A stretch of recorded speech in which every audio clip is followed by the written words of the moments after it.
Aí vai lá, então. Então, oi, gente. Boa noite, tarde. Hoje a gente vai trabalhar um capítulo sobre raça e gênero do livro sobre autoritarismo brasileiro e um artigo da Sueli Carneiro, que ela traz algumas perspectivas, né, do feminismo negro contemporâneo. Eu gostei muito do texto da Sueli Carneiro.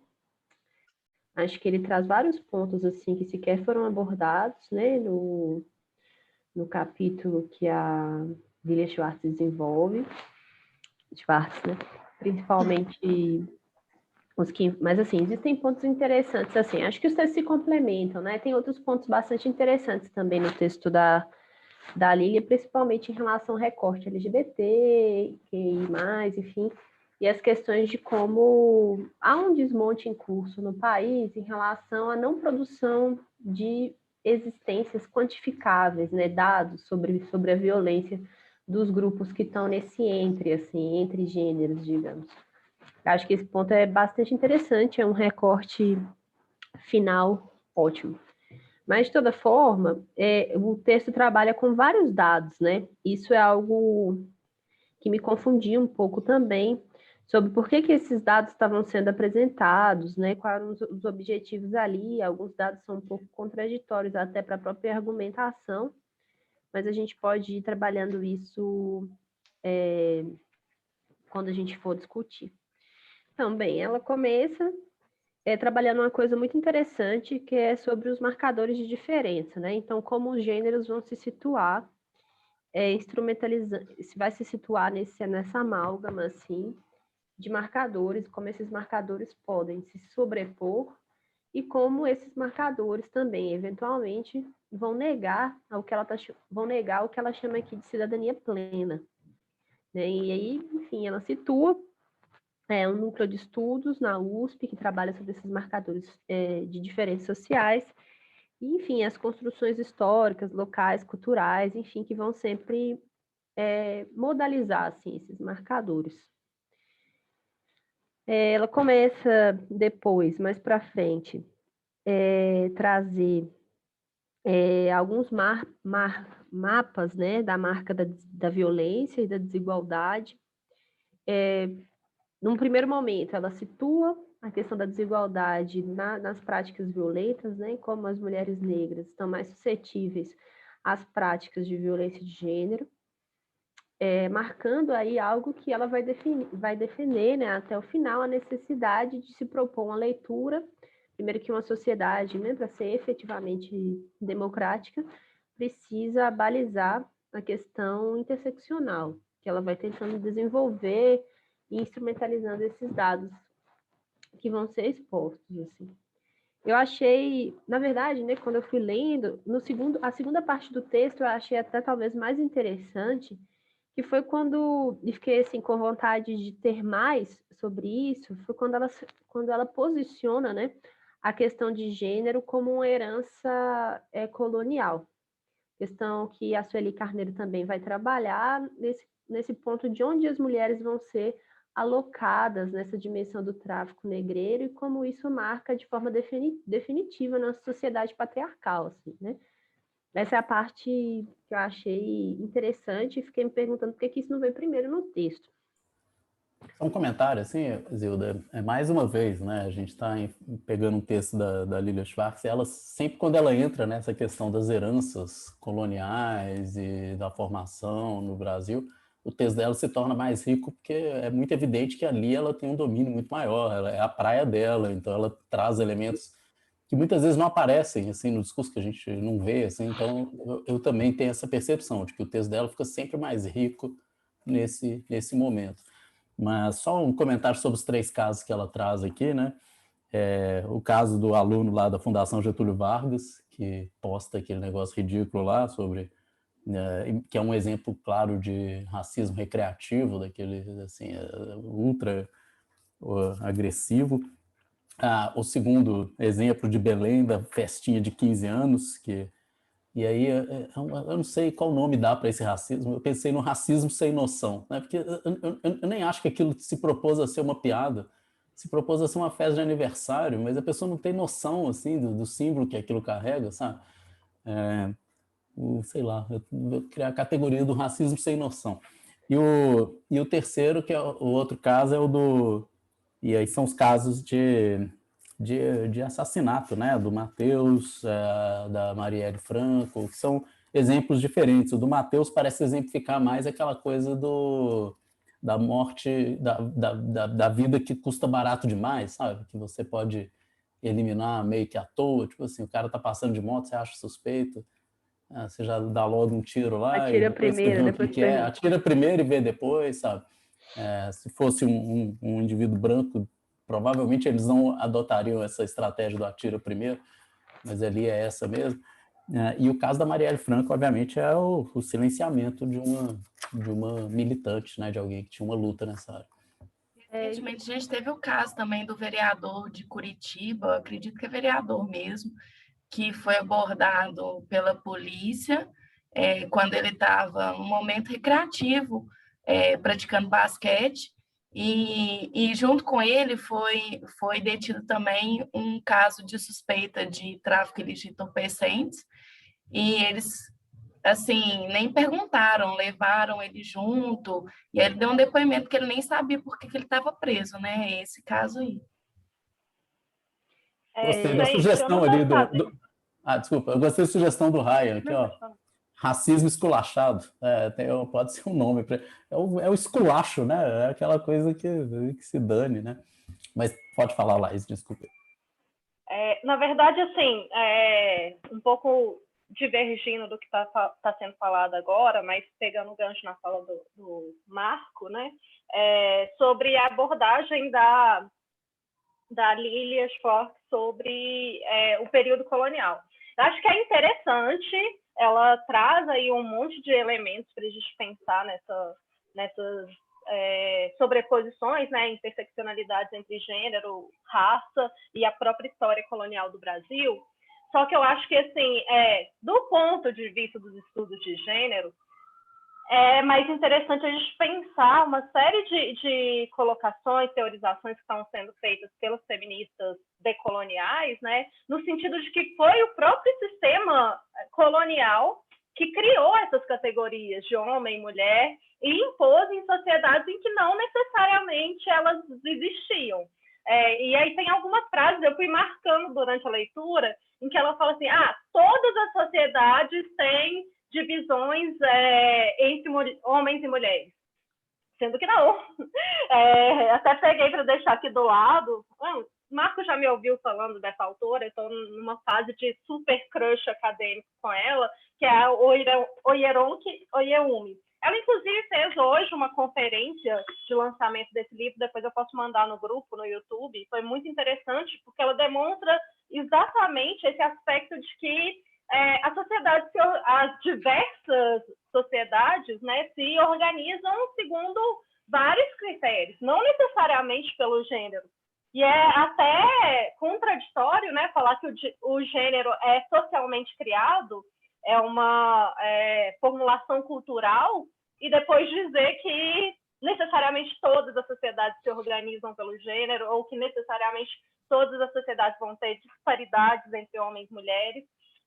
E além da Oyeronke, né, tem também a Lugones, que demonstra, no âmbito da colonização latino-americana, como que essas categorias foram criadas e impostas também como um mecanismo de corte, de desmobilização das populações autóctones, né, indígenas, nativas, e também das populações escravizadas.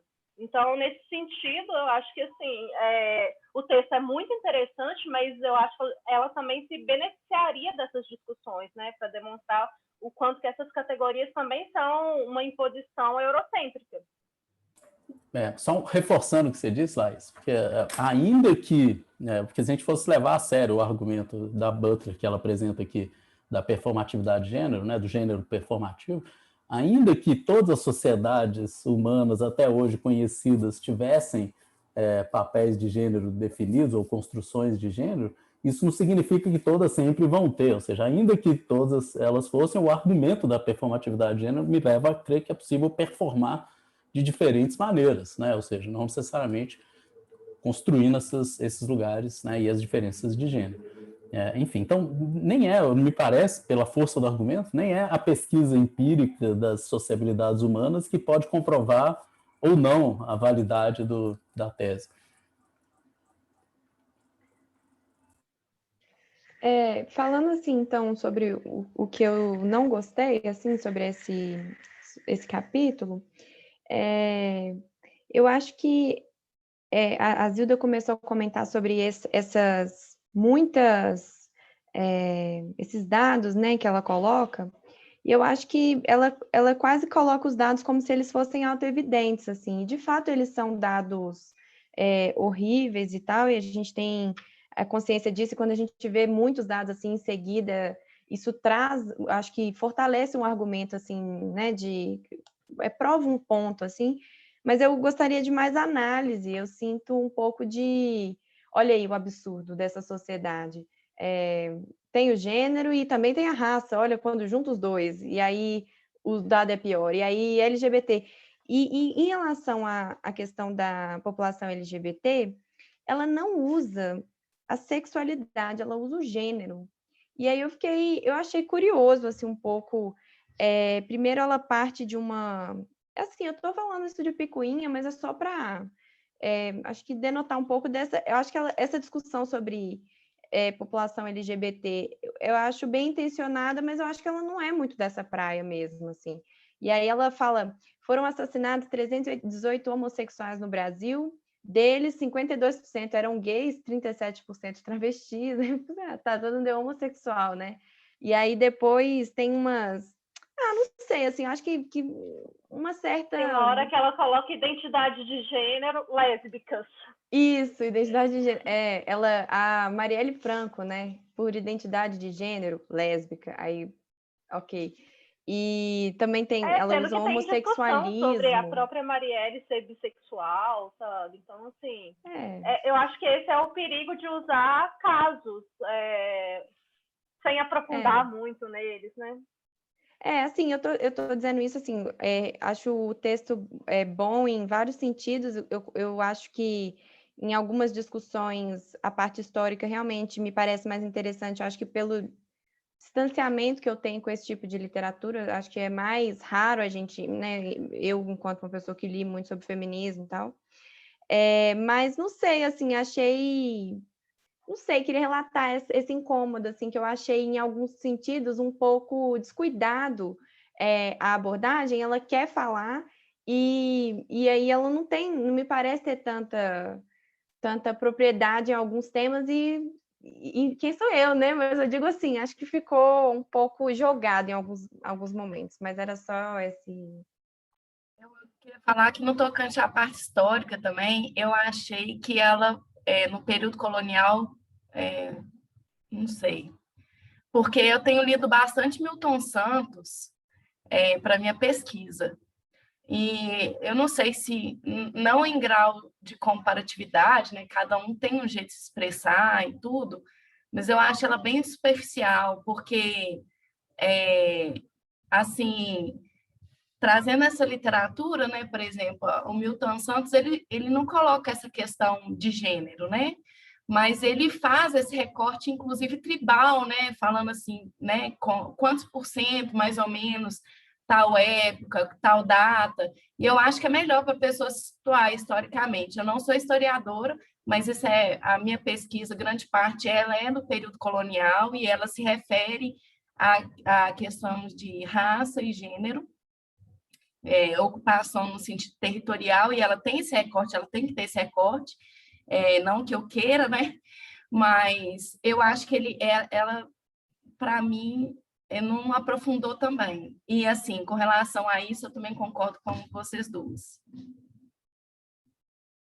Inclusive, citando, porque tem povos originários que não tinham a questão de gênero, né? Tem isso também. Então, assim, que não há delimitação, não, tipo assim, não existe um nome feminino, um nome masculino. Então, não há o que se falar em gênero, por exemplo. Não sei se isso é uma questão pertinente, entendeu?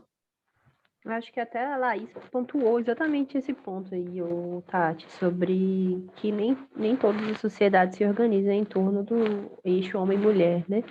Mas, assim, ela não é estudiosa de gênero, né? Tampouco também era de segurança pública. Assim, eu estou entendendo melhor também o que ela quer com o livro, né? Porque o que parece é que essa quer apresentar vários temas e várias problemáticas e fazer isso de uma forma mais ensaística, assim, né? E aí fica essa vontade que ela desenvolva mais esses dados e, enfim, eu compartilho com você sobre isso também. Sobre a questão do aspecto colonial e tal, eu só acho, assim, ficou uma vontade mesmo de que isso viesse primeiro, né? Não de que ela talvez aprofundasse isso mais.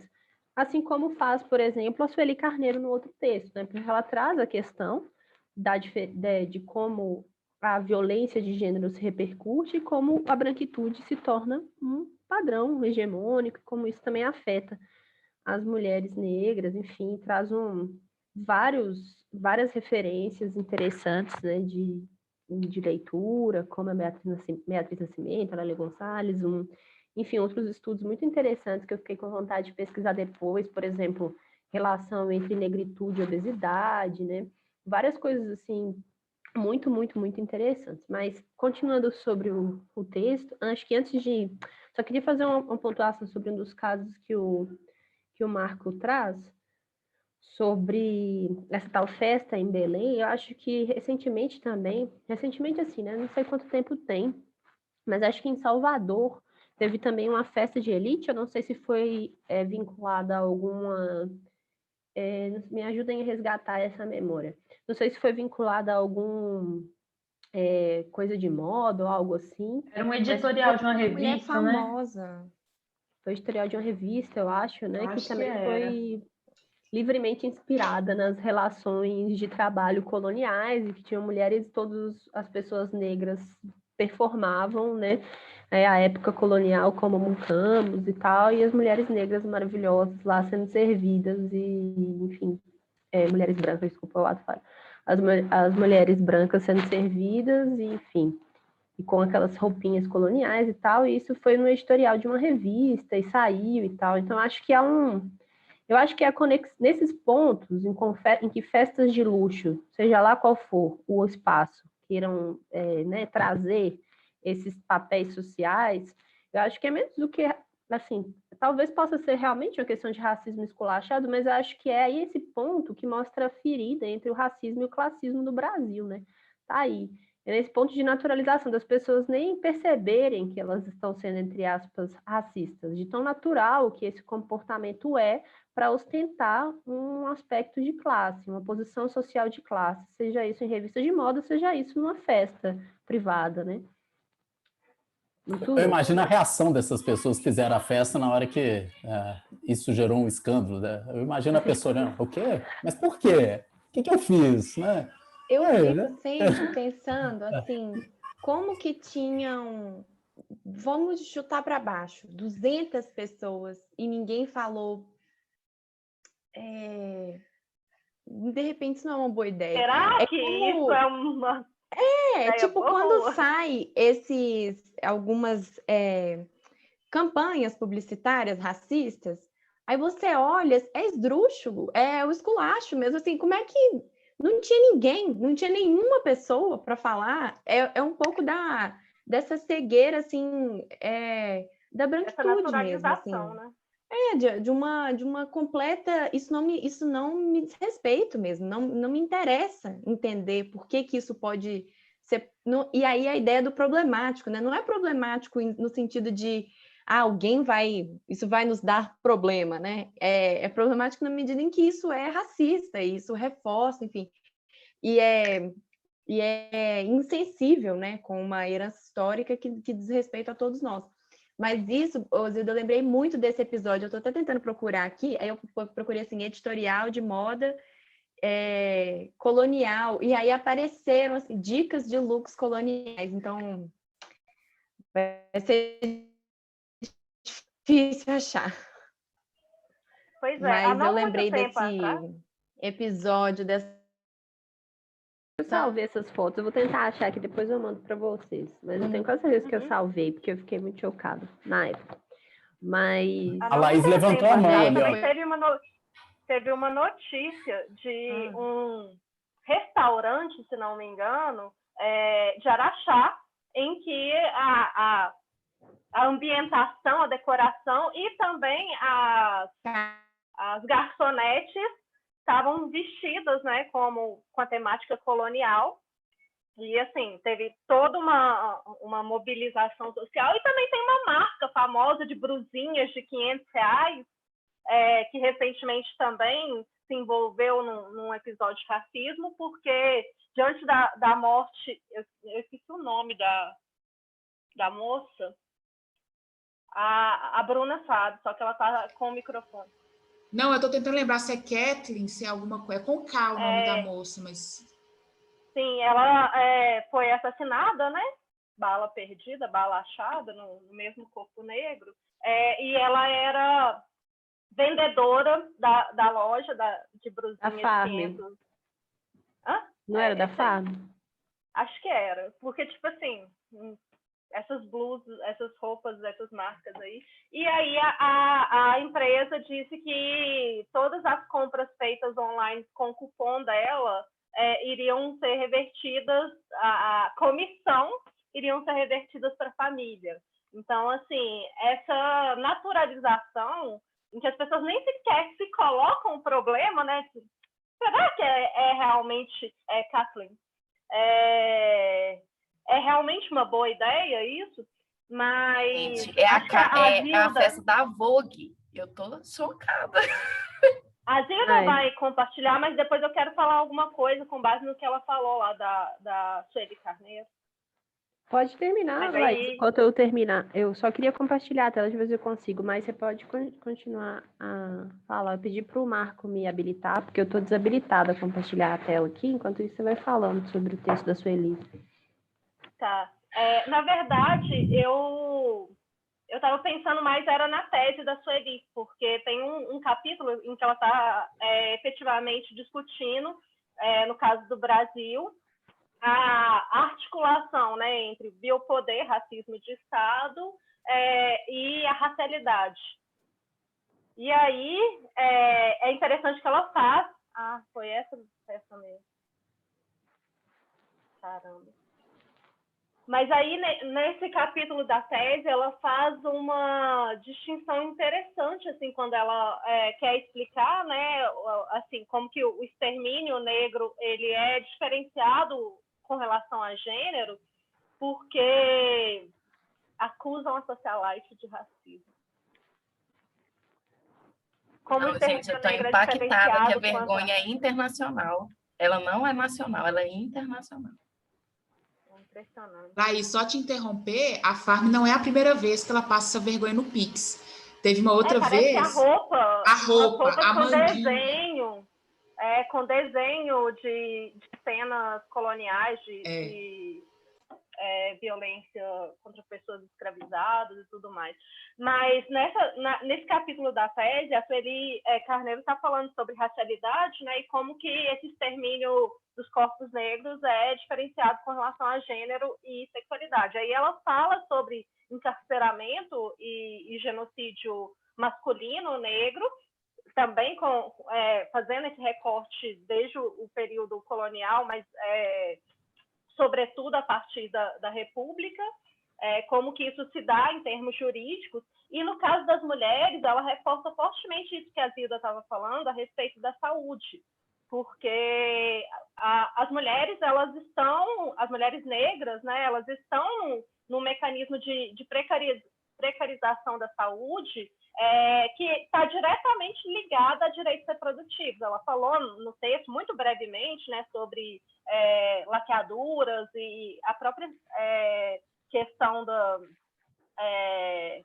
das esterilizações de mulheres negras, e nesse capítulo ela aborda isso de uma forma muito interessante, porque ela vai demonstrando como que essa possibilidade de reprodução é sabotada diretamente pelo Estado, pela medicina, né? Não só por conta das esterilizações mesmo, mas também no que diz respeito à incidência de câncer nos ovários das mulheres negras, e como que, ao invés de tentar abordagens medicamentosas, né, geralmente a resposta imediata para diagnóstico de câncer uterino nas mulheres negras é a retirada do útero. Por quê? Porque isso tem a ver aí também com toda uma dinâmica de tentar evitar a reprodução, né, de buscar o embranquecimento da população e, com isso, a diminuição das possibilidades reprodutivas das mulheres negras. Então, acho que é interessante também para a gente pensar como que essas abordagens elas são específicas em termos de gênero. Essa parte quando ela aborda, a Sueli Carneiro aborda a saúde, é super interessante. Eu imaginei que você fosse ficar super... Estava esperando seus comentários sobre essa parte, porque ela traz as dimensões da importância, né, de ter mulheres, principalmente mulheres negras, comprometidas com as discussões sobre bioética, né, sobre todos esses homens pensando políticas de saúde que envolvem maternidade, por exemplo, ou saúde integral da mulher, e assim, e dessa maneira, dessa forma, com viés eugênico, né, ainda hoje. Mas, continuando, o texto tentando, né, acompanhar enfim, o argumento que a Lilia Schwartz vai trazer, quando ela fala sobre A Sofia está com a mão levantada ali, Zilda. Eu não estou conseguindo ver as mãozinhas, deixa eu abrir aqui o chat. Pode Elas falar, aparecem, Sofia. não sei, é só para mim que aparece a mãozinha azul assim, levantada? Não, aparece na cara da pessoa. Você tem que deixar naquela tela que fica vendo todo mundo de uma vez. Eu tô vendo todo mundo, mas eu não vi a mão da Sofia. Lá no cantinho. É uma mãozinha pequena no canto, assim. Amarela. Olha, não aparece pra mim, dela. é por isso que eu não conhecia. Meu caso é azul. Isso não aparece pra mim. Mas tudo bem. Fala aí, Sofia, não tô vendo.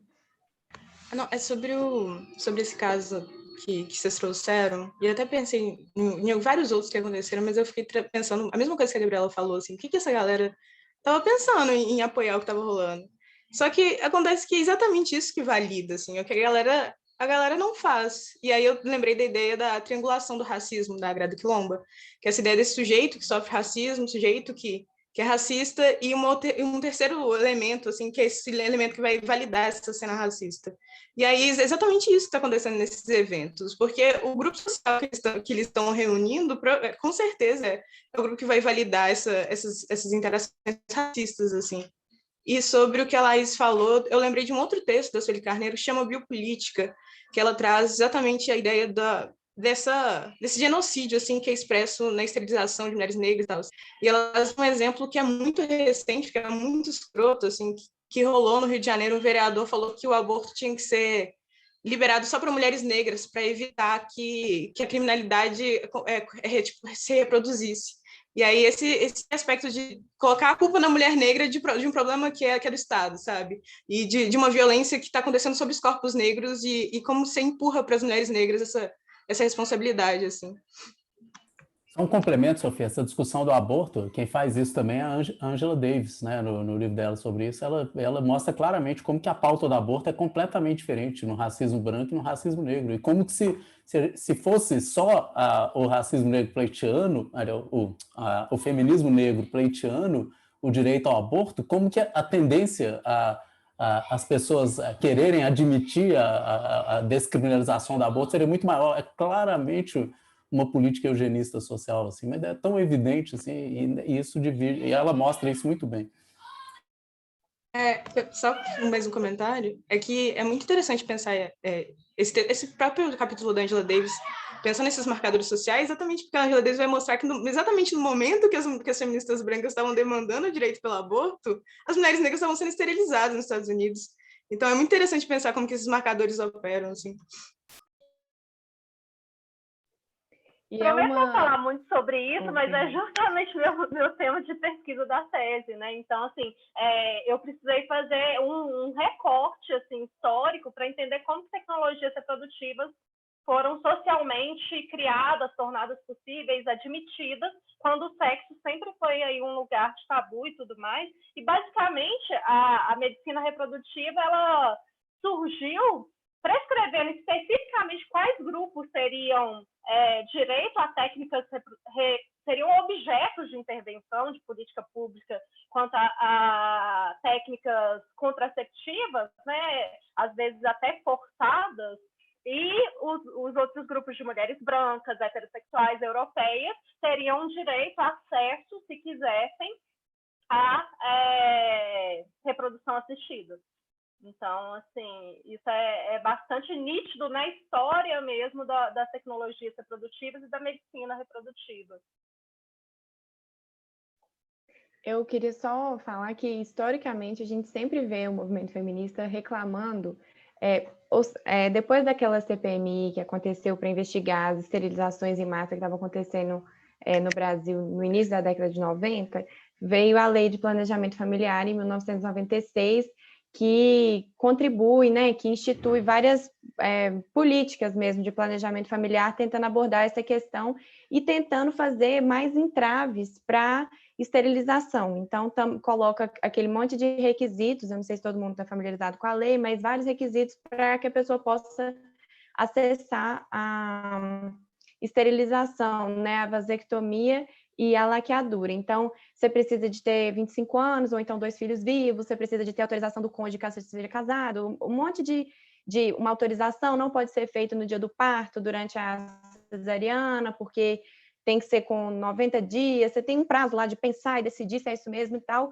tentando desestimular isso, que é uma forma irreversível, né, de método contraceptivo. E aí, assim, para mim, isso eu senti a experiência pessoal, que sempre isso foi a minha pauta, uma pauta que eu pensava, nossa, mas como assim tem que ter autorização do cônjuge? E que tanto de entrave é esse para esterilização e não sei o quê? E nunca me havia passado pela cabeça que essa é apenas um lado, né, dessa história. Então, que ela vem em resposta justamente a uma esterilização que recaía sobretudo sobre mulheres negras, mas é claro, recaía sobre mulheres brancas também no Brasil. Tem poucos dados no relatório da CPMI sobre a questão racial. Eu acho que até eu tentei achar mais, a Jurema Werneck estava na CPMI, fala muito sobre isso, mas tem poucos no relatório. Mas eu digo assim, como que isso é preciso um olhar mesmo atento, porque são demandas diferentes sobre o que é uma maternidade desejável, para quem que a maternidade é compulsória, para quem essa maternidade ela é considerada o rumo do caminho da nação que a gente quer constituir, para quem ela é considerada né, a maternidade está no centro da nação. Então, essa noção de família, essa defesa da tradição, é uma tradição e uma família muito específicas. E aí eu acho que é um pouco isso, assim, o sentido de enegrecer o feminismo, de complexificar esse olhar, porque realmente não quer dizer que para lutar pelo aborto a gente não possa lutar contra a esterilização, sobretudo involuntária de mulheres, mas é preciso demandar isso direito, né? A Angela Davis relata naquele capítulo o perigo, o receio que as mulheres negras tinham de entrar nessa discussão, porque até então, para elas, a luta era mais por ser mãe e pelo direito de ter acesso, de parar de ser esterilizada, de ter outras soluções que não essa, do que necessariamente do aborto, embora elas fossem as maiores vítimas do aborto ilegal. Então, são muitas nuances mesmo, assim, acho que é uma boa discussão. E tem um outro aspecto, e aí eu vou parar de falar muito sobre isso, gente, mesmo, que é pensar questões reprodutivas das mulheres negras vai além de pensar esse direito ao próprio corpo da mulher, né? Então, é por isso que, assim, uma noção de justiça reprodutiva, que as feministas negras, indígenas têm pensado, vai ser muito mais abrangente para, por exemplo, pensar que não só parar com as esterilizações, lidar com números altíssimos de mortalidade materna negra, mas também pensar em como o genocídio negro está afetando também questões reprodutivas das mulheres, né? São os filhos de mulheres negras que são mortos e que elas muitas vezes não têm nenhuma resposta institucional a respeito desse genocídio, né? Dessas mortes sistemáticas. Então, eu acho que assim, são questões que são muito intrincadas, aí, muito correlacionadas a esse projeto de país embranquecedor. Perfeito esse ponto. Era exatamente ele que eu queria resgatar, assim, para trabalhar os dados, porque quando ela traz essa questão da violência letal, me parece ser exatamente esse ponto, assim, sabe? Embora ela não desenvolva uma dimensão de reprodutivo, do que são essas maternidades negras e tal, mas parece ser essa ferida que ela quer expor, né? Com esses dados sobre violência letal e fazendo um recorte com os jovens negros, sobretudo do sexo masculino, e enfim, o fato das mulheres já esperarem essas mortes, né? Como isso é tão cotidiano e tal. Outro ponto que eu acho interessante, Laís, e todo mundo, né? Vamos com a Laís, porque ela trouxe esse ponto e acho que articula bastante com o que a Sofia trouxe também, né? Sobre essa associação perversa, assim, entre a criminalidade, a pobreza, os corpos periféricos e como as maternidades dessas mulheres negras também nessa intersecção, assim, né? Desse controle desses corpos. E um ponto interessante sobre os casos que o Marco já narrou e que a autora traz como momentos elucidativos para a discussão, dentre eles do Matheus Melo Castro, eu fiquei bastante bastante interessada com o livro que eu descobri recentemente, chama Povo de Deus, é de um antropólogo que ficou um tempo em Salvador e fez um mapeamento das igrejas neopentecostais na periferia, né, pensando nessa intersecção entre a pobreza e a adesão às igrejas neopentecostais. E um dos capítulos que ele aborda sobre essa praxis, né, de sair na rua com a Bíblia na mão e tal, é exatamente pelas pessoas, né, na periferia que ele ficou, em Salvador, identificarem uma forma de proteção contra a violência policial. Então, uma das formas, assim, de serem identificados como crentes, né, como evangélicos, então toda a performance, né, de ser crente, nesse caso, é também um respaldo pela não violência, né, uma forma de proteção. E quando eu li esse caso, assim, isso me veio na cabeça na hora, assim, né? Será que se ele tivesse agido diferente, isso poderia significar um outro destino, né? Pensar como as igrejas neopentecostais também crescem nesses espaços como uma forma de resistência à letalidade policial, né? Que triste a gente ter que usar desses símbolos, desses signos para conseguir sobreviver. A gente não, né? Digo, nós brasileiros e alguns mais que outros. Ela traz a questão de gênero, né? Depois ela entra na Butler. Tudo bem que ela está querendo fazer, acho que mais uma contextualização breve, né? Do que ela não vai aprofundar, né, na página 184 aqui, o que significa a diferença entre gênero e sexo e tal, mas acho que ela dá uma contextualizada importante, né, da verdade biológica, da identidade de gênero ser algo a mais, no sentido de uma performatividade, na questão de normas de gênero, os comportamentos heteronormativos. Ela dá uma introduzida, assim, acho que ela foi feliz, assim, nesse ponto. E, avançando, ela traz a questão das legislações. Acho esse um ponto sensível também, que acho que a Sueli Carneiro também vai trabalhar no texto, que é pensar em que medida, né, há um ponto bastante sensível, né, no próprio feminismo, assim, nas discussões do feminismo como movimento social, em que medida essa normatização, né, das opressões por meio de institutos como a Maria da Penha ou como o próprio feminicídio se torna, de fato, uma emancipação, tendo em vista quais são as pessoas mais vulneráveis ao encarceramento. Eu queria ouvir um pouco de vocês, né, esse caso, essa leitura, né, que vocês têm no sentido de recorrer ao direito penal como a forma de prover um certo tipo de igualdade material, assim, na perspectiva tanto de gênero quanto racial, nos seus efeitos, né?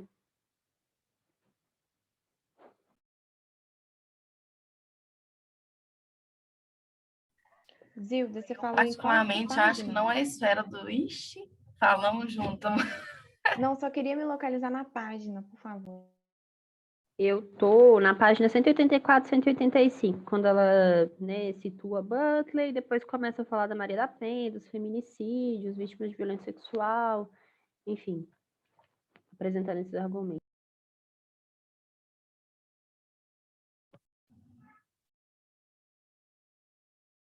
Zilda, eu não entendi qual foi a pergunta. Ah, tá. Vou reformular. Quer que eu reformule? Ou você entendeu, Marco, e quer já comentar? Eu ia comentar, acho que a pergunta é qual que é o impacto que essa legislação penal, né, traz para o feminicídio no Brasil e para essa violência contra as mulheres. Enfim, eu não sei avaliar, é que ela não discute isso nem apresenta nenhum dado efetivamente sobre os impactos, né? Mas talvez tenha um outro impacto, para além do quanto de punição que isso produziu, ou do efeito na diminuição dos índices de violência, que é uma contribuição para desnaturalizar essa violência. Isso eu acho que é um impacto importante, simbólico, né? Nem que seja a percepção de que há algo de condenável em algumas práticas que até então, e ainda são muito naturalizadas, mas pelo menos... e aí eu até queria falar um pouco sobre isso, porque, por exemplo, foi dito aqui agora essa questão dessas pessoas que estavam fazendo a festa e que de repente se espantam com o escândalo que isso possa gerar, como se não tivesse nada demais naquilo e tal. Essa naturalização do racismo, né, do sexismo, do machismo, tudo isso está muito naturalizado. E muitas vezes a lei, né, já que a pergunta da Zilda é essa, como que o direito atua nesse domínio, atua não exatamente mudando essa cultura machista, né, ou essa cultura racista, mas atua como se fosse um impedimento vindo de cima para baixo, como se fosse uma lei meio injusta, meio excessiva, como se fosse isso era uma brincadeira, mas agora as pessoas reagem assim, agora não se pode mais falar sobre isso, né? Eu não posso mais falar sobre gay, eu não posso mais falar dos negros, porque o que quer que eu diga vai ser crime, a lei não... Então eu não falo mais nada. Tipo assim, não houve uma percepção de qual é o problema envolvido ali. Houve uma espécie de... Isso é percebido como se fosse uma censura, como se houvesse um discurso do politicamente correto que simplesmente censurou a cultura popular, a brincadeira, a piada, e agora eu não falo mais nisso porque não se pode mais falar, é tudo crime. Eu acho que muitas vezes a coisa é recebida nesse modelo de uma espécie de uma lei censória, meio excessiva e arbitrária, né? Eu acho que não sei se há uma mudança cultural tão imediata. Eu entendi esse ponto, mas na verdade o ponto que eu estava provocando, assim, que eu queria ouvir, que eu acho que é uma polêmica dentro do feminismo, é exatamente a intersecção entre com as feministas abolicionistas, né? Por pensar que a clientela do direito penal vai ser sempre a mesma. Então, as mulheres negras, então, vão recorrer mais ao direito penal de forma contraditória e vai acabar que os homens negros vão ser mais encarcerados ou porque já tem uma passagem pelo sistema penal, e aí, enfim, vão ser efetivamente encarcerados, e os homens brancos vão conseguir ter uma certa, digamos assim, maleabilidade dentro do sistema e não vão ser efetivamente encarcerados pela lei penal. Então, acho que isso entra na questão dos riscos de apostar como um direito penal como um balizador, né, já que as consequências continuam recrudescendo as mesmas feridas que levam a essas medidas a ser adotadas. Esse é um ponto. E o segundo ponto, que eu acho bastante interessante, que ela trabalha também, é como a Lei Maria da Penha, por exemplo, ainda continua sendo pouco utilizada em relações em relações que envolvem tensionamentos de identidade de gênero, né? No sentido de mulheres trans não conseguirem recorrer nem ao feminicídio, nem terem as suas mortes, né, legíveis como um transfeminicídio, por exemplo, que poderia ser nesse sentido, né, são descritas nos BOs, enfim, como homens com comportamentos femininos, assim, mas são homens de calcinha, enfim, não existe nada ali que remonte até uma alusão à população LGBT, né, a um apagamento.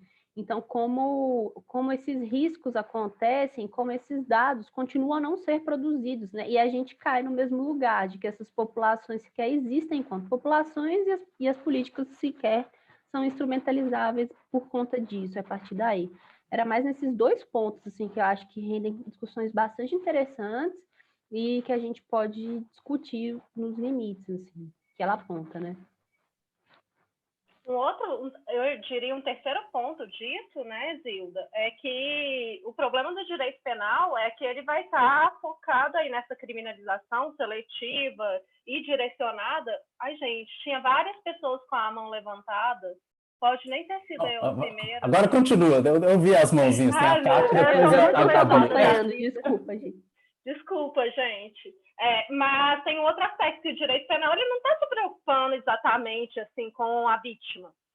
As mulheres continuam em situações de vulnerabilidade nas relações domésticas, né? A dependência é psicológica e é, sobretudo, econômica em relação aos agressores. E por mais que a Lei Maria da Penha tenha a parte civil, por exemplo, tem a possibilidade de, por exemplo, já se... Parece que foi recente essa disposição de que eu tenho que estudar isso, né? Eu que sou professora de Direito Civil nessa bodega aqui. Mas que as mulheres possam já pedir o divórcio quando relatam uma agressão e pedir medidas protetivas, ainda assim isso não resolve a longo prazo, né? Existe uma série aí de questões que são estruturais que não vão se resolver com a criminalização, ou no máximo, né, que esses homens, muitas vezes homens negros também, sejam encarcerados. Então, assim, eu acho que tem uma série de medidas a serem pensadas que extravasam o direito penal e que tem a ver também com um ponto que a própria Lilia Schwartz falou, né, que a necessidade é de fazer uma mudança cultural, de se debater gênero e sexualidade, porque também você falou sobre essa questão dos relacionamentos LGBT, e isso é muito necessário numa cultura que ela escreveu esse livro depois de 2018, né, e depois só piorou a situação, num país que quer retirar essa discussão das escolas, que recentemente começou a ser feita, e é muito incipiente ainda. Quando se fala sobre escola sem partido, de não poder ensinar gênero na escola, falar sobre, enfim, todas aquelas mentiras, né, que a ideia de ideologia de gênero virou esse espantalho. Na verdade, o que se está colocando é que essas relações de poder elas vão continuar existindo porque a gente não vai ter a chance de trabalhá-las no contexto apropriado, que é, assim, num primeiro contexto necessário, que é na escola, que é um grande produtor e reprodutor, né, de opressões de raça, gênero e sexualidade. Eu acho que, corroborando com o que a Laís falou aí também, e discordando um pouquinho aí do Marco, eu não acho que é a esfera do direito penal essa regulamentação. Não acho que educação punitiva ela vai gerar grandes incidentes de modificações sociais. Foi citada a Lei Maria da Penha, né? E aí a Lei Maria da Penha tem altos índices de cifras negras, né? Então, que são crimes que não são oficiais e tal. E, nesse mesmo sentido, o Durkheim, na criminologia, tem uma teoria do etiquetamento social que ele fala, né, que essa ideia corrobora para a estruturação de achar o culpado. Então, assim, se isso já é uma estrutura colonial que é repetida várias vezes, eu não sei se o direito penal vai educar ou reafirmar o que já existe, né? Porque, por exemplo, o índice de mulheres negras que relatam violência doméstica, elas são muito menores do que mulheres brancas. E ainda as mulheres brancas também têm a dificuldade de relatar, muitas vezes, por questões socioeconômicas, socioculturais, educacionais. Então, eu não sei se a função correta seria assim, educar através da punição. Eu, sinceramente, não acredito que isso seja viável. Falando um pouco disso, sou eu agora, eu acho. Posso ou não? Tem alguém? Isso, né? Eu fiquei pensando também nisso, Zilda, porque em vários momentos ela vai falar assim sobre esses impactos, né? ela vai dizer, esse número representa um aumento de feminicídios, o que indica que o problema tem crescido ao contrário do que seria esperado entre nós, depois da lei do feminicídio. Depois ela vai falar que da população LGBT sequer tem aqui, ó. Outra maneira de aferir o preconceito e o processo de exclusivismos corrente é a inexistência de uma política pública específica para verificação dessa forma de crime, que seria a da população LGBT. Mas aí ela prossegue falando que é mais da divulgação, compilação de dados, que quem tem que fazer isso é a sociedade civil e tal. Mas acho que tem, assim, as duas coisas que eu acho que estão mais em debate, assim, nessa disputa sobre o abolicionismo e as populações mais vulneráveis é sempre tentar compatibilizar. Beleza, o direito ele vai dar legitimidade a uma série de outras violações, e nesse caso ele vai se silenciar, ou então a gente aposta todas as nossas fichas justamente no braço penal, né? A Tula Pires, ela tem um artigo que chama É possível compatibilizar abolicionismos e feminismos no enfrentamento às violências cometidas contra mulheres? E a conclusão dela é meio, olha, temos que ouvir as mulheres em situação de violência e ir negociando enquanto dá. Então, assim, não tem uma resposta mesmo, assim, acho que é difícil resolver, e fica parecendo sempre que a gente está pisando em ovos, porque é muito difícil. O que eu penso, assim, um pouco concordando com a Tati, é assim, quem que é preso? Quem é preso, gente? É isso, assim, quem é preso no Brasil? Quem vocês conhecem que é racista, que já se sentiu ameaçado pela criminalização do racismo? É isso mesmo. E aí eu penso, não, porque o direito é ineficiente? Eu acho que o direito é muito eficiente nesse aspecto. Então, acho que é um pouco da gente constatar, assim, esse não é o nosso espaço de disputa. Agora, ao mesmo tempo, existe um ganho do argumento na disputa social. Então, por exemplo, quando eu vejo amigos dizerem você não vai falar isso comigo porque você está sendo homofóbico, isso é crime, você tem um ganho de isso é ilegítimo do ponto de vista da lei. Então, você pode achar o que você quiser, mas você vai ter que calar a sua boca. Tem um pouco esse calar a boca aí que o Marco fala, desse tom de censura, mas eu não sei se ele é suficiente para suplantar os malefícios que o sistema penal e essa aposta das fichas nesse sistema, que é racista, que é seletivo e que não considera... não está afim de fazer o bem para essas pessoas. Ele não está preocupado com a vítima, acho que foi a Zilda que falou. Ele não está resolvendo, solucionando esses problemas, não está escutando. Então, o que a Tula está falando é de ouvir a vítima, é dizer assim, o que essas vítimas consideram mais importante para elas saírem da situação de violência? Acho que é um pouco escutar quais são as demandas. O principal para elas é ver os seus ex-companheiros na cadeia? É isso que vai impedir que elas sofram mais violência ou que elas sejam mortas? Porque às vezes mas às vezes é também uma situação de ter um acolhimento, outras... A Lei Maria da Penha é muito complexa nesse aspecto, né? Mas agora a gente está sofrendo um desmonte generalizado, imagina se, enfim. Mas tem, eu acho que do ponto de vista legal, existem outras estratégias que precisam ser mais importantes nas nossas disputas. Agora, realmente, é sempre essa negociação do então a gente vai deixar isso continuar na legalidade, né? Porque parece que tudo que o direito não proíbe é permitido, então tudo bem ser homofóbico, ser transfóbico e ser violento. Então é um pouco essa... Não sei, tenho mais perguntas que respostas, como está claro na minha fala, né? Mas é difícil mesmo. Eu acho que a Bruna está levantada a mãozinha. foi mal, verdade. Zilda, eu tô falando das mãozinhas que eu tô vendo que você não anda sacando muitas Não, mãozinhas. agora eu já... O Marco é o super mediador, sabe tudo de Zoom. Segundo ano de pandemia, a gente está Ana Paula também estava. Mas parece que ela Ana Paula estava antes, eu acho, mas ela baixou. Você quer falar, Ana Paula? Peraí, deixa eu ligar minha câmera.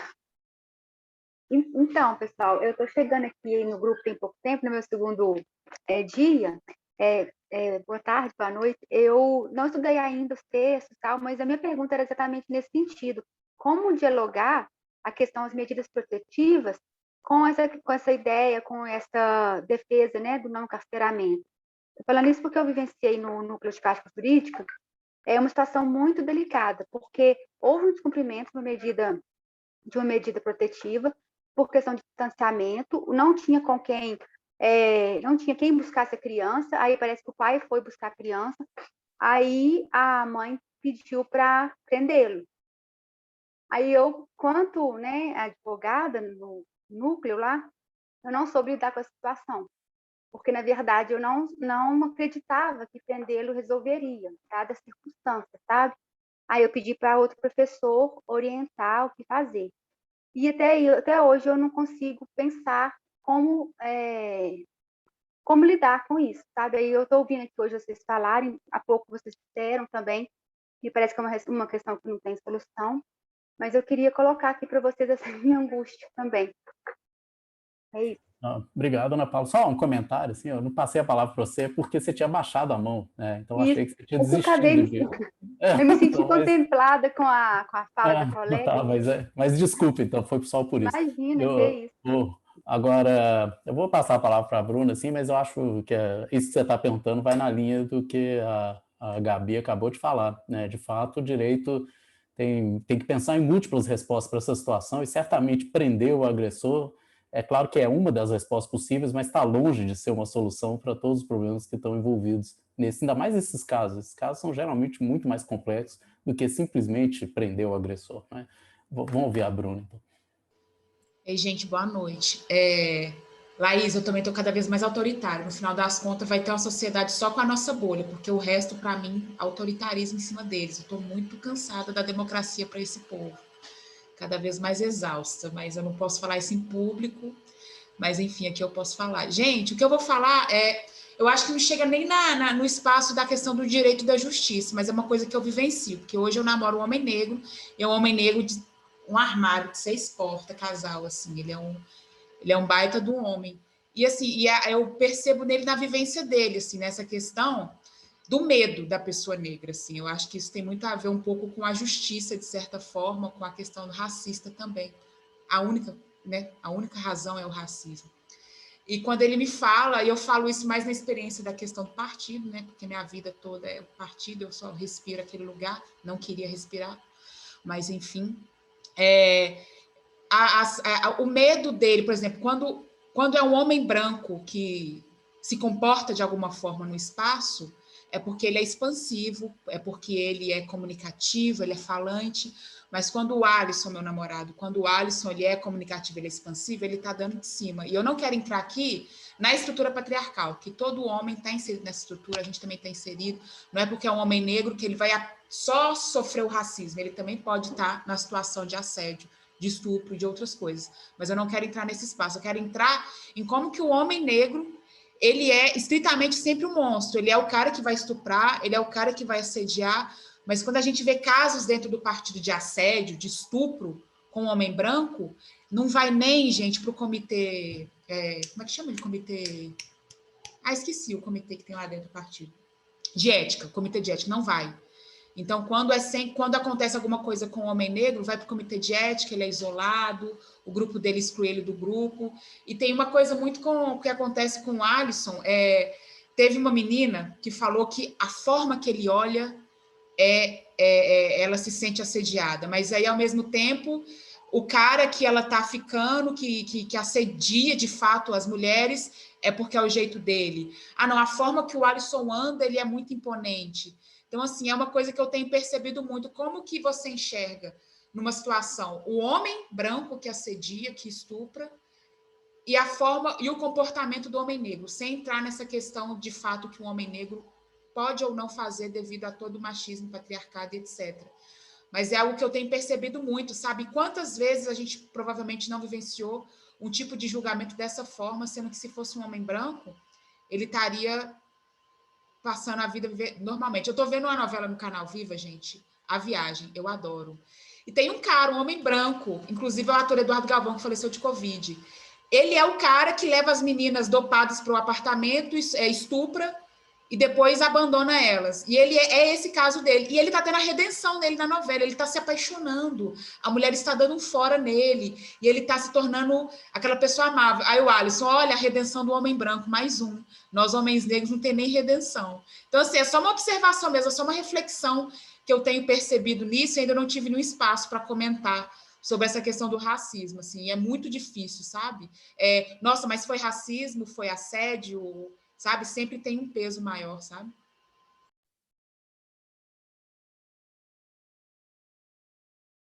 Acho que comentando essa questão da Ana Paula, a própria Sueli Carneiro nos oferece assim, a possibilidade, porque além das delegacias especializadas, ela também traz a questão dos abrigos, né, de como a gente poderia melhorar a nossa política assistencial para o direito penal ser em casos extremos, né, não ser uma moeda de chantagem familiar, como às vezes pode ser em alguns casos, principalmente em famílias mais desestruturadas, que tenham mais dificuldade, ou assim, até propriamente a questão espacial, né, de que moram no mesmo terreno, não tem onde morar direito, e mora todo mundo junto, ou usam o mesmo banheiro, e aí a gente vive uma ficção jurídica mesmo, né, de achar que a medida protetiva pode efetivamente resguardar, né. Já teve um caso também de despachar em juizado e ligar para a secretaria e estar conversando com os servidores da secretaria, tentar flexibilizar um certo tipo de, enfim, nesse caso, o nosso assistido da DAJ, que seria, entre aspas, o agressor, né? A situação é um pouco mais complexa, né, para colocar aspas nesse sentido, mas é porque era um clássico caso de que a Lei Maria da Penha se tornou uma instrumentalização em conflitos cíveis, assim, não tinha natureza penal, não tinha uma agressão física propriamente, né? E aí, dentro da conversa com a servidora da vara, ela falou assim, não, mas aí dependendo, às vezes a juíza concede, porque eu já vi medida protetiva ser diminuída, sei lá, para 2 metros. Assim, as pessoas, era uma situação de tanta vulnerabilidade, as pessoas dividiam o mesmo lote, precisavam usar o mesmo banheiro, que a gente entra numa ficção de uma medida protetiva de 2 metros de distância, porque as pessoas precisavam compartilhar o banheiro, assim, né? Então, isso a gente não leva... Não que a medida protetiva também não possa salvar vidas, e salva efetivamente, né? Só que acho que a questão é a gente olhar para os rejeitos da gente apostar nessa política, né? No que ela produz, nas desigualdades que recrudesce e nas vulnerabilidades que apaga, né? Eu acho que essa questão, assim, de pensar sobre a questão de produção dos dados do feminicídio, eu concordo com a Gabi, acho que ela traz, ela solta muitos dados, mas ela traz dados sobre como aumentou e traz algum tipo de desconfiança sobre até que ponto esses dados refletem. E na questão que a Bruna traz sobre esses últimos apontamentos de vivência no partido, o Bruno está gravando, tá? Quando você for falar aí, cuidado, porque o evento está gravado aqui. É a questão do... que eu acho que entra num capítulo que a gente ainda não discutiu, que é a questão da cultura do estupro, né? E que entra tanto na animalização do corpo negro, masculino, quanto da disponibilidade sexual do corpo das mulatas, né? E aí ela traz vários ditados, né? Até parafraseando a própria Lélia Gonzalez, que é na divisão entre a mulher negra, que seria aquela de bom coração, a devota, a que está entregue às vocações do lar e da maternidade, da cozinha, né? Aquela mulher negra grande, obesa, todo aquele estereótipo, aquela construção. A mulata, que seria com a vocação sexual, e a mulher branca, que seria efetivamente para casar. Eu acho que essa discussão é bastante interessante, assim, porque a gente entra no cerne de como, né, as feminilidades negras são minadas, e esse tipo de violência que ela não trata no texto, mas a Sueli Carneiro consegue trabalhar melhor, que é a questão da autoestima, da solidão e de todos esses desdobramentos de organização familiar também, né?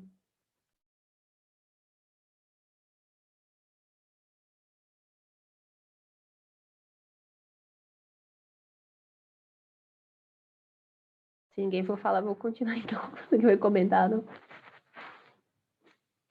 Márcia comentou, a Gabi ligou o microfone, não tem nenhuma mãozinha levantada. Eu ia só falar o silêncio, né, pessoal? Tenho um comentário. É porque eu, na verdade, não sei quase nada sobre direito, mas eu lembrei de de um livro que eu li numa matéria, na verdade, o Penas Perdidas. E aí ele fala um pouquinho sobre a questão da violência contra a mulher, assim, sobre esse problema de não centralizar a vítima. E aí, como é muito tenso ser, às vezes, uma mulher passou por uma situação de violência doméstica e aí você insere ela dentro do sistema de justiça e às vezes isso vai ser muito mais vai ser pior para ela do que em outras medidas, assim. E aí eu fiquei pensando no que a Bell Hooks fala no texto dela, que eu não lembro o nome, na verdade, sobre violência, que ela fala sobre como que o termo mulher violentada às vezes é pior do que utilizar outro termo, porque aí você cria-se um estigma sobre essa mulher que ela não consegue passar por um processo de autorrecuperação. E é exatamente isso que a gente tem que pensar. E concordando com a Gabi, a gente tem que centralizar nesse sujeito que foi violentado. A gente tem que pensar quais são as formas dessas mulheres se auto-recuperarem ou se recuperarem, assim. Quando, na verdade, está sempre muito focado numa resposta punitivista do que numa resposta de recuperação dessas mulheres. Isso que a Sofia falou da revitimização, pode falar, quem quer. E depois eu falo. Isso que a Sofia falou da revitimização, eu acho que é fundamental a gente pensar, né? Porque os nossos sistemas institucionais, não estou falando só da justiça, não, eles são absolutamente inapropriados para lidar com violências de gênero. A violência sexual e violência física, as modalidades de violência doméstica, né? A gente já sabe que isso acontece, a revitimização. No meio da pandemia, eu tive que sair correndo um dia para dar assistência mínima, mais emocional do que advocatícia para uma mulher que tinha sido estuprada. E aí ela passou um dia inteiro esperando para ser chamada para dar o relatório dela. Depois ainda teve que ir em outro lugar, no IML, para poder fazer corpo de delito. Mal olharam na cara dela. Então, assim, a gente sabe que isso acontece, mas mesmo em outras modalidades de violência de gênero, né, essa revitimização e, inclusive, um aumento maior da exposição da mulher que desincentiva a denúncia, desincentiva a possibilidade de falar sobre isso. Eu falo isso como experiência pessoal, eu passei por assédio de orientador de pós-graduação. E, assim, pensei várias vezes, assim, eu sou uma mulher branca, tenho acesso econômico, tenho noção de como funciona o sistema judicial, e mesmo a pós-graduação da qual eu fazia parte, e mesmo assim eu não tive força para poder denunciar, nem mesmo abrir um processo administrativo, porque com isso eu iria também ser exposta, ter a minha voz negada, ser de certo modo, descredibilizada, no sentido, como que você conseguiu, como que você passou por isso e ainda ficou nessa relação de orientação por 10 anos. Então, eu acho que isso é algo muito, assim, necessário de ser discutido, sobre o quanto que os nossos mecanismos, eles são falhos e eles proporcionam até mais violência mesmo direcionada às mulheres que ousam falar sobre ou se levantar contra algum tipo de violência que acontece, né? Não só violência doméstica, mas outros tipos de violência de gênero. A Márcia e a Tati estão com a mão levantada. Acho que a Tati está primeiro. Pode falar, Tati.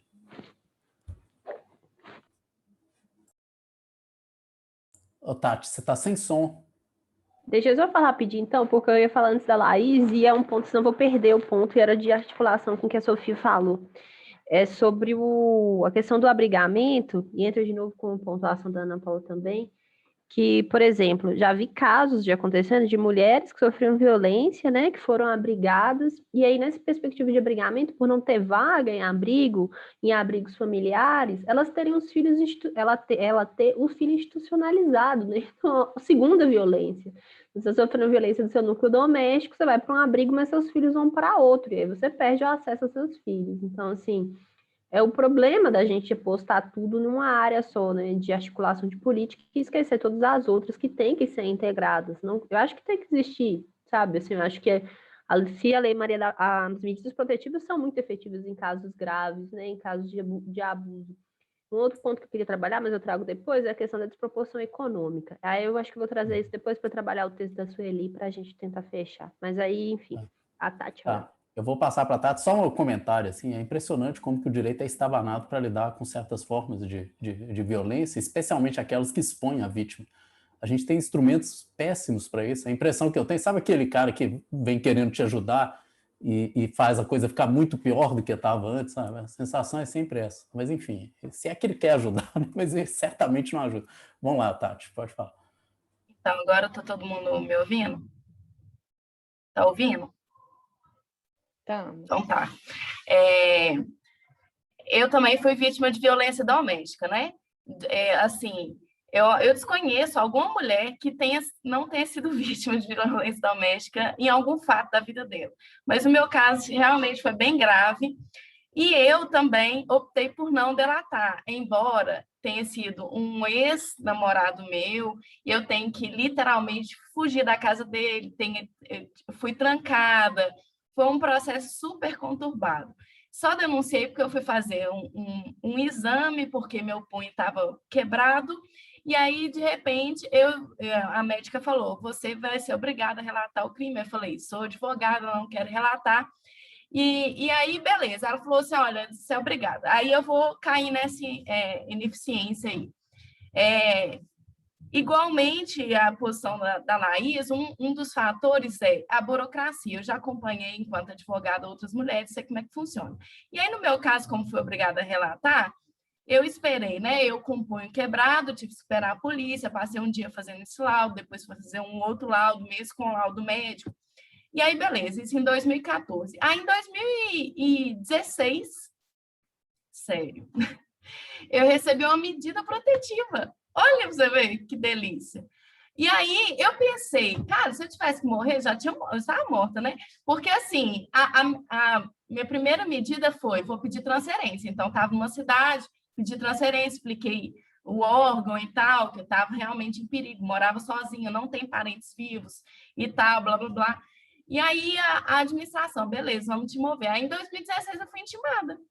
Foi assim, brilhante. E aí, recentemente, eu estava passando com uma amiga também a mesma questão, orientação, a pessoa, assédio, provado já várias vezes na universidade, mesmo caso. Eu dei o conselho para ela, não relate, mude de orientador. Por quê? Porque essa pessoa, inclusive, era uma pessoa que já foi exposta outras vezes, diversas vezes, entendeu? E que não deu em nada. Então, assim, e até porque, olha, a última vez que isso foi comentado em sala de aula, o comentário do professor, sério, e eu fiquei bem possessa esse dia, mas eu me contive, né? Porque a gente aprende a se conter quando a gente é profissional. Não sei se isso é algo inteligente. Mas, enfim, e aí eu ouvi na sala de aula o professor falando assim, existem esses rumores, mas eu não sei, não conheço intimamente para saber disso. Sério. Então, assim, se todo fato a gente parte desse pressuposto, fica um pouco complicado, né? Então, eu acho, e aí, voltando naquele assunto, Marco, é um dos fatores que eu não acredito que a penalização resolva. Sinceramente falando, eu não acredito. Porque, no meu caso, por exemplo, assim, se eu não fosse uma pessoa privilegiada, que tem uma casa, tem a possibilidade de mudar de cidade com relação ao emprego, ainda que delatando uma violência, muitas pessoas não têm essa possibilidade, entendeu? E eu morava num apartamento sozinha, imagina se eu acordo, provavelmente eu ia estar morta essa hora, né? Porque eu simplesmente sumi do lugar que eu estava e apareci em outro lugar. Mas poderia ter uma reincidência, se a pessoa ir atrás de mim, por uma série de fatores. E aí, 2 anos depois, eu recebi uma intimação. Eu não sei se eu dou parabéns ou pêsames a esse juiz, sinceramente falando. A Gabi agora estava aí, tá com a mão levantada? Nem tenho o que falar direito, né, Tati? Mas o que eu estava pensando, que dialoga um pouco com o que você está dizendo, e com o que a Zilda falou sobre essa necessidade de ser uma rede complexa, né, de atendimento, que a gente fica falando um pouco assim, mas será que prender resolve? Como se houvesse, assim, a prisão aqui agora. É isso, eu ia falar sobre isso, assim, como se a medida protetiva fosse imediata, como se tudo, é isso que é o mais louco, assim, a gente pensa em tudo como se a eficiência fosse máxima, sendo que o que muitas vezes vai acontecer é essa mulher recorrer, e aí o cara fica sabendo, e aí não solucionar, e aí aumentar a violência. Então, assim, eu compartilho da visão do Marco de que parece uma pessoa equilibrando o prato, deixando tudo cair, assim, o direito sempre tentando resolver de uma forma atabalhoada e não soluciona. E aí, assim, sendo isso o que nos resta, né, é pensar quais são as outras. Por isso que eu acho que sempre esse tipo de demanda que vai envolver uma vítima com uma questão social, racismo, sexismo, LGBTfobia, é preciso ter uma rede mesmo de atendimento, é preciso ter política pública ao lado da lei. Então, não adianta, se for para ser só a criminalização, para mim, não basta. Para mim tem que ser, beleza, então é para criminalizar, então a gente vai ter delegacia de apoio à mulher, como é o caso das DEANs, mas de fato a gente vai ter casa da mulher, a gente vai conseguir colocar essas mulheres em abrigos com seus filhos, e são tantos problemas que eu, que nunca atuei nessa prática, sequer consigo imaginar. Então, por exemplo, quando vocês relatam isso, quando a Zilda me fala, isso para mim é abominável. Como é que você supõe que uma mulher tenha que escolher entre continuar sofrendo violência e perder o contato com o filho? É isso que na prática está acontecendo. Então, é por isso que muitas mulheres continuam, porque além de muitas dependerem financeiramente ou saberem que não vão conseguir sumir do mapa, né, desse jeito, e o que eu faço com meus filhos? Como que eu faço para me restabelecer? Onde que meus filhos vão estar? Então, tudo isso, é isso que é o foco na vítima, porque o que a gente tem agora é uma solução do tipo, a gente precisa punir o agressor, e a vítima que se dane. É o que acontece, assim, se você não se satisfaz com essa punição, pouco é feito em termos de solução psicológica, de atendimento, de acolhimento, de te dar condições para você se restabelecer.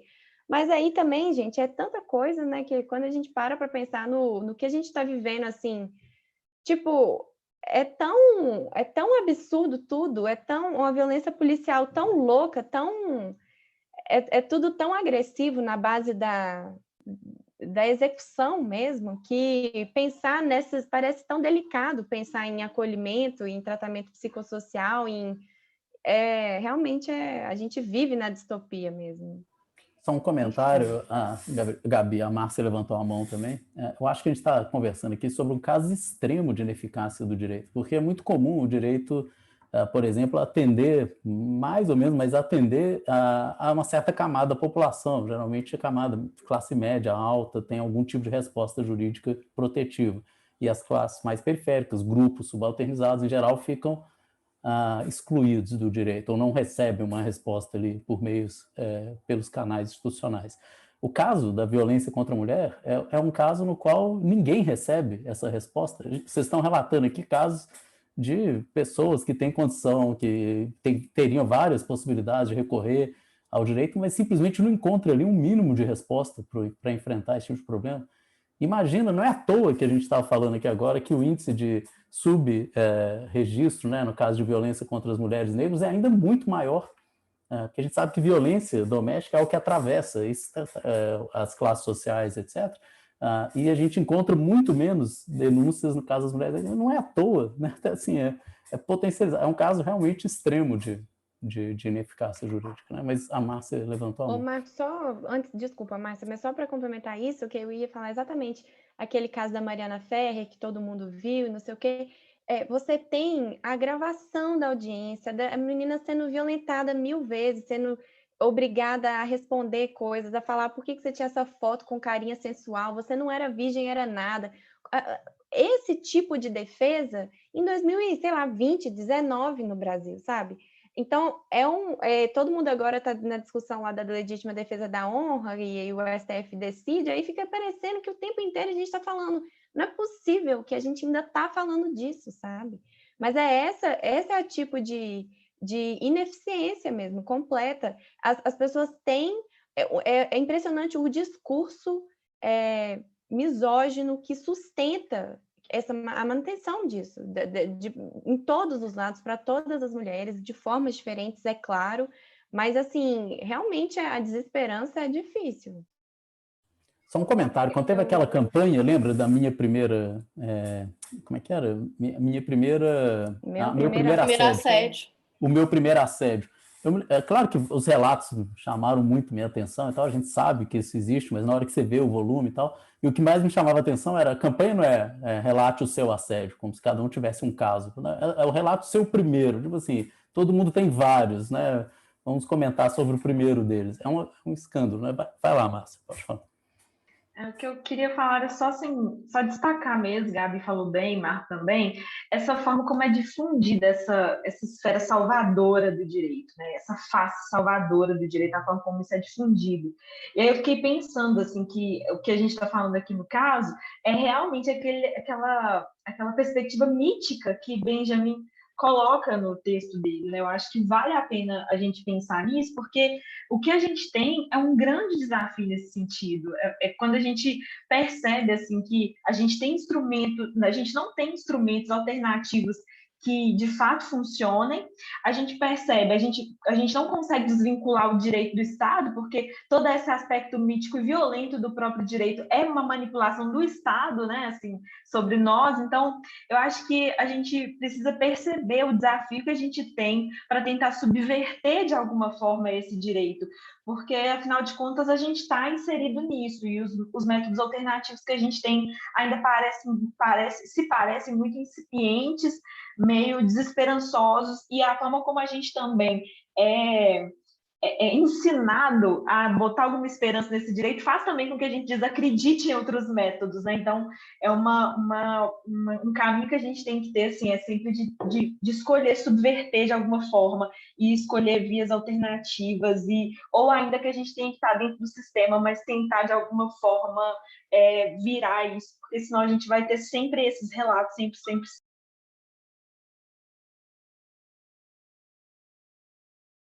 Eu queria só pontuar a questão da centralidade da misoginia, né? Que acho que é o ponto central, assim, de fechamento do texto da Lilia Schwartz, que há uma centralidade da misoginia no Brasil, e a centralidade da misoginia no Brasil é indissociável dos projetos autoritários.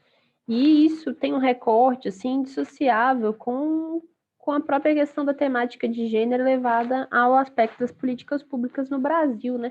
A gente pensar que é a misoginia ainda o que motiva, por exemplo, a violência contra mulheres transexuais, é a misoginia também o que motiva a violência contra homens transexuais, no sentido assim, que há um ódio ao feminino, né? Há traços que sejam distintos do que se entende como uma masculinidade normativa, né? Então, todas as pessoas que intencionam, que estão nessa perspectiva da iterabilidade do gênero, aí são as pessoas mais vulneráveis. E pensando aí que essa masculinidade é pensada em homens brancos, proprietários, escravocratas, né? É isso que a gente está pensando quando a gente quando a gente pensa, né, na produção, da proteção, da família. E isso no ministério, né, que foi criado no governo Bolsonaro, que tem a Damares como representante, é bem explícito disso, né? Da gente trazer uma família. Que família que a gente está trazendo? Da gente apagar a população LGBT dos segmentos protegidos pelo Ministério, né? Como a Lilia aponta. Isso é sintomático do que a gente está querendo retornar, né? E aí, em interlocução com o texto da Sueli Carneiro, eu acho bastante um comentário, Zilda, sobre essa coisa do Ministério. No final das contas, eu acho melhor assim que não haja uma secretaria específica. É mais ou menos como o Ministério do Meio Ambiente, né? A gente pleiteou que tivesse um ministério porque eles queriam juntar com o da Agricultura. Aí eles falaram, vocês querem? Então bota o Ricardo Salles lá. Né? É melhor que não tivesse, né? Imagina se a gente tivesse uma secretaria atuante de políticas LGBT no país dentro do governo Bolsonaro. Que tipo de política seria essa? Cura gay, exato. Quer falar, eu sou mais não ter nenhuma secretaria fazendo nenhuma política pública do que ter uma fazendo uma política de cura gay. Enfim, então, num certo sentido, é melhor que eles esqueçam que exista essa forma de que eles neguem e vivam na negação deles, do que a gente tem que lidar mas eles com a agenda não positiva esquecem, não. deles. Né? Não esquece, é muito caso assim para psicanálise, sabe? Porque o que eles, assim, o maior surto dos bolsonaristas é com questões sexuais. Eles não podem, além, né, de roubar tudo que eles puderem, assim, e aparelhar o Estado, toda hora eles precisam recorrer a alguma questão sexual aí para Você tem poder razão, eles lidar são com obcecados com isso, mas pelo São menos se eles não criam, obcecados. mas se eles não criam uma secretaria, pelo menos eles não põem em ação uma agenda positiva nessa área. Eles ficam lá fazendo as piadas ridículas deles e lamentando, mas pelo menos não tem uma política pública. Sabe que eu não sei? Não sei se eu concordo, pela simples questão de uma coisa que a Sueli Carneiro aponta, que é a dimensão de existir enquanto sujeito político, sabe? É um apagamento perverso aí, de você não ter uma agenda, da política LGBT ser reduzida à família, assim, né? Que família é essa? De uma família específica. Então, eu acho que esse apagamento, tudo bem, assim, não tem como saber como seria ruim, né? Porque é um buraco sem fundo esse governo, né? Poderia ser realmente muito catastrófico.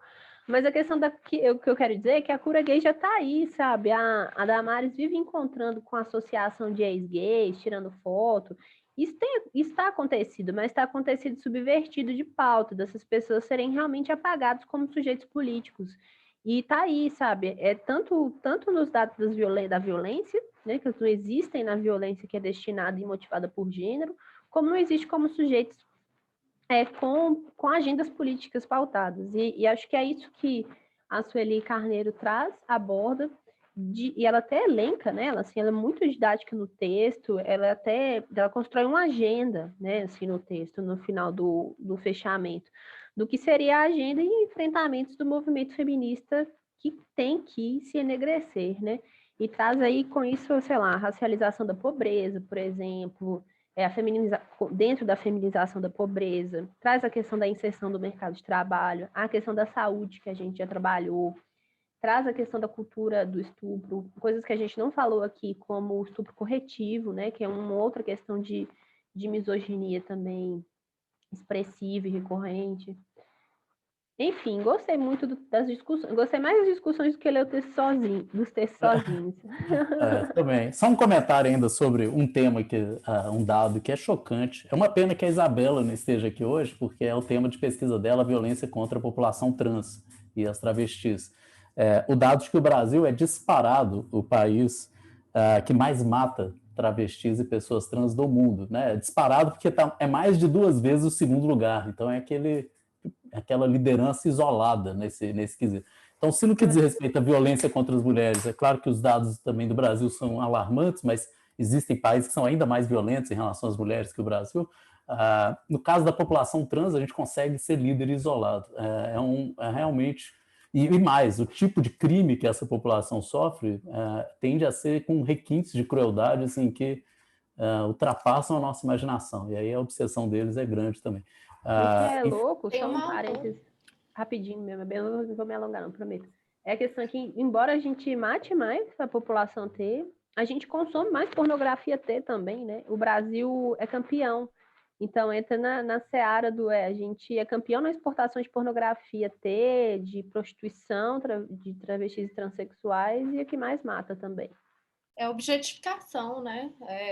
Dos corpos trans. Mas tem uma autora, Berenice Bento, que ela trabalha justamente, ela desenvolve bastante o tema do transfeminicídio, ela trabalha justamente na aproximação entre como são praticados as dinâmicas mesmo, os detalhes, os elementos dos crimes de transfeminicídio e de feminicídio.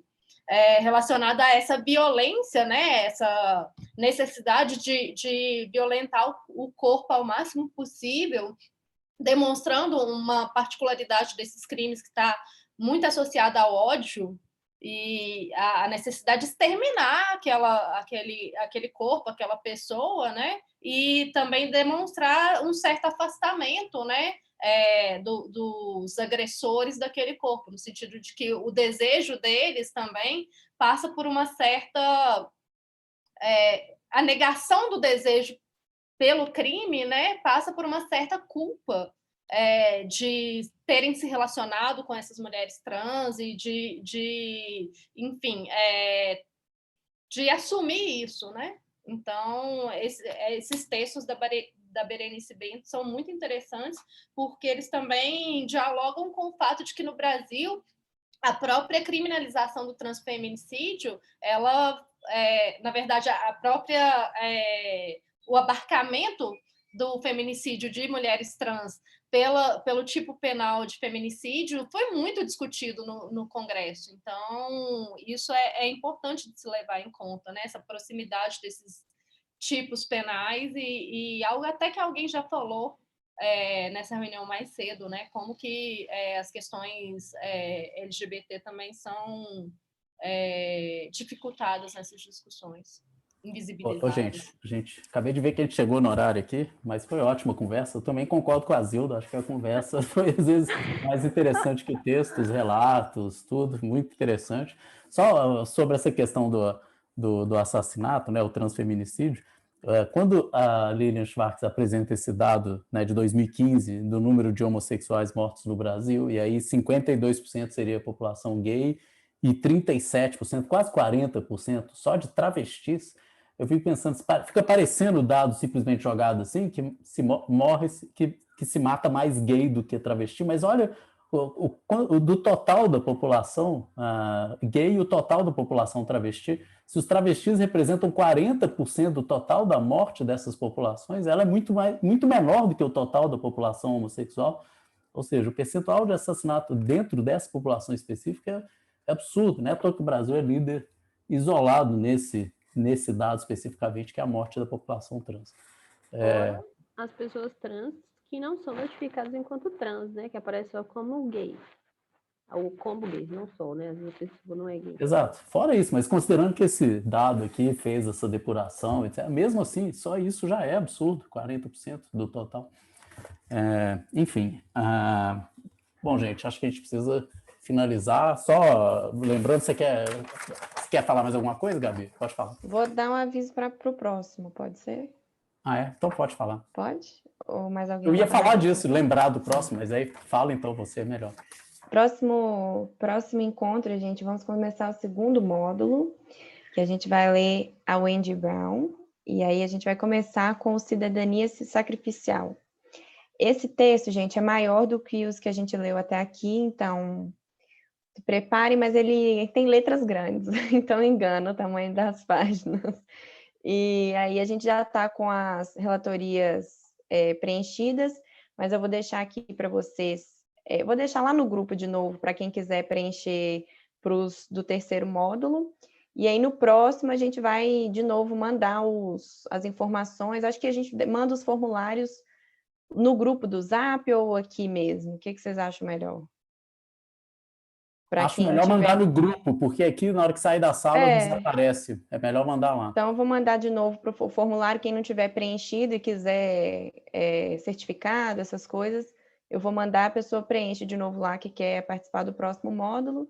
E é isso, a gente se vê semana que vem. Ou amanhã no ato, hein, gente? Quem puder e etc. Sentir seguro. Eu queria só fazer mais um adendo. É que o texto final da Sueli Carneiro achei bem legal, porque ela também trata várias questões do neoliberalismo, né? Como a agenda do feminismo negro, assim. Foi a última coisa que a gente não tratou, mas aí a gente trata no próximo encontro.